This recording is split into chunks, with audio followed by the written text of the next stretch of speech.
having a good pandemic? Oh, hey! Oh, man, who'd have thought losing everything could feel so good? Am I right?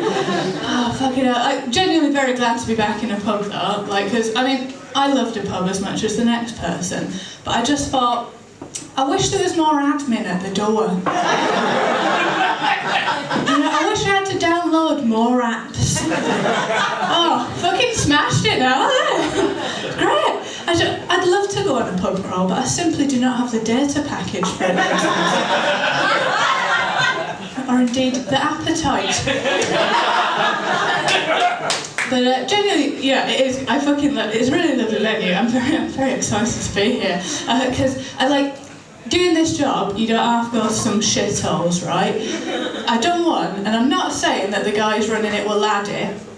However, they've got a dog, a Staffordshire Bull Terrier called Dave, just running around. And the backdrop that they'd made for themselves was just a double bed sheet that they painted the name of the night onto. You know, like a marriage proposal at a roundabout. They're like, Kathryn, will you marry us? Like, just out of interest, would anyone say yes to that? Wow, mate, I don't know you, but I know you're better than that. Fucking hell, like, Jesus. Like, because, I mean, I've never been proposed to before, with any level of sincerity.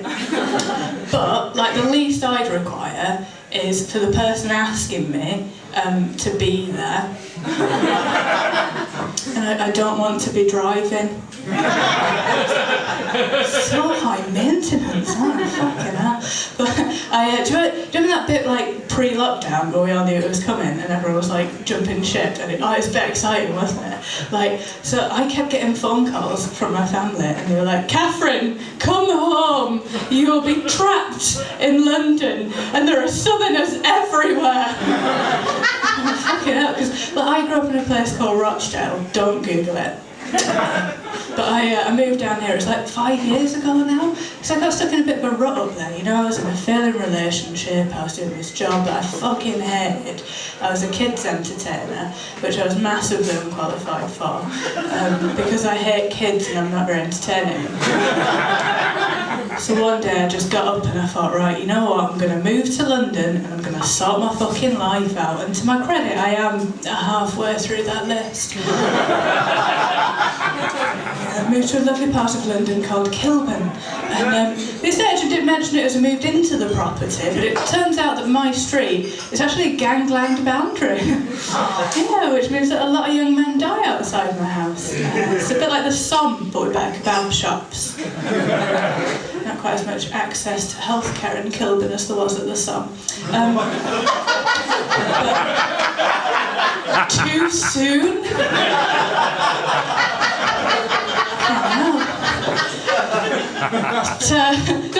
The main reason that I did move here is to study carpentry and welding. So for me, comedy really is just a thing that I have to do to pay the bills. You know, whilst I pursue my real dream of moving heavy things around cold warehouses for minimum wage. But because I do that, everybody just assumes that I'm a lesbian. Because it's a love of minge that really is key to one's understanding of how to use a table saw. So let me tell you, water rats, I can put up shelves and I can suck cock.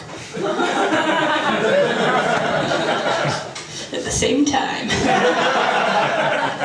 You know, depending on how high you want your shelves. I do have a boyfriend though.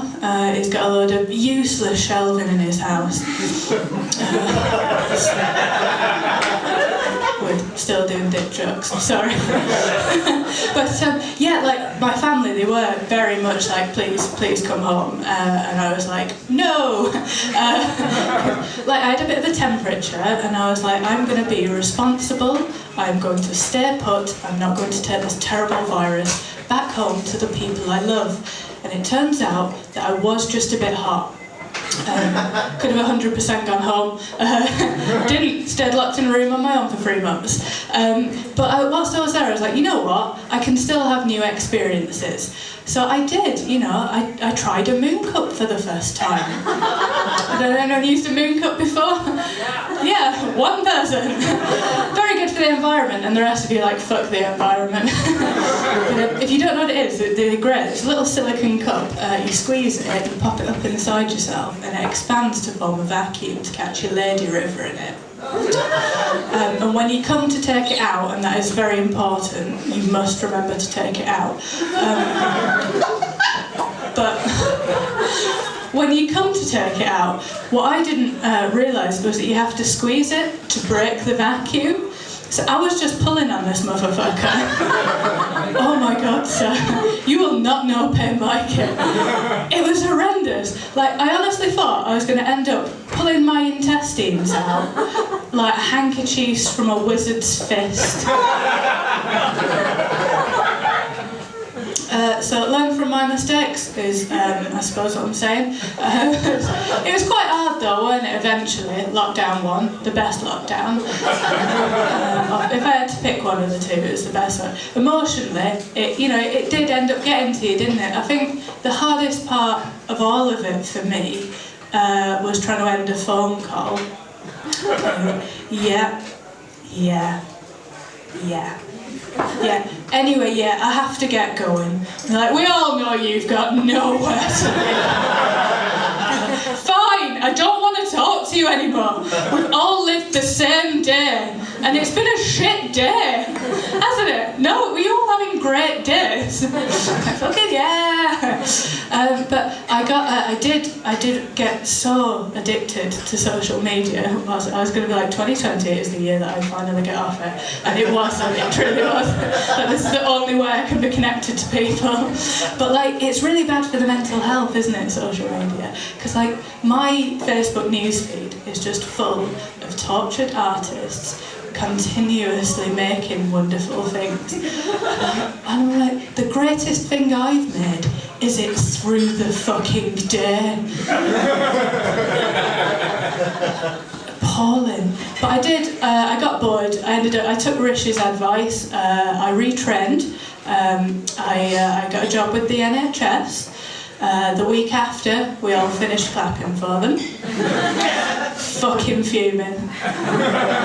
Truly was. Now I'm just stuck doing admin. What can I say? But my mum is a care worker. She had a shit year. No spoilers.